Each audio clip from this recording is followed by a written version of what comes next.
step-by-step conversion from decimal number to binary number. So, quick review muna tayo. Let's say 13 divided by 2. Yung 13 natin dito is our dividend. And then 2, the 2 here is our divisor. And then the 6 here is our quotient. And then 1 here is our remainder. So, tandaan, itong apat na to, dividend, divisor, quotient, and remainder. So, example natin sa decimal number, kunin na natin yung 13 dito. So, example, let's convert 13 base 10 to binary number.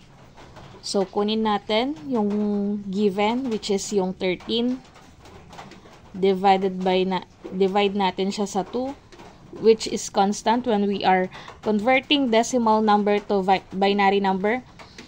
Ang laging divisor natin ay 2. Ito yung ating divisor dito.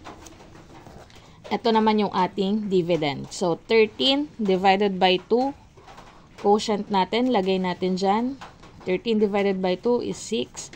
And our remainder is 1. And then, hindi pa siya nag-0 yung quotient natin. So, kunin ulit natin yung quotient. 6 divided by 2 is 3. Our remainder is 0.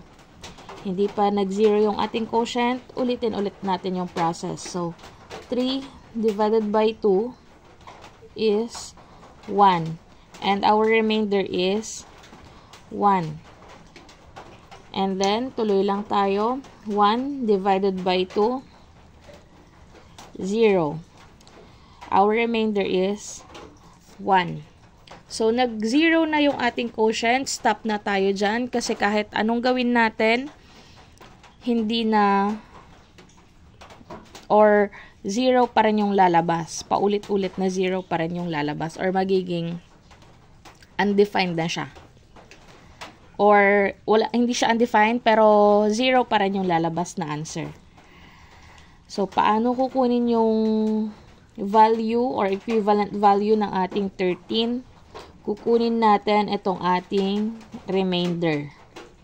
So, from bottom, pataas ang ating sulat. So, the value of our 13 is 1, 1, 0, 1 base 2.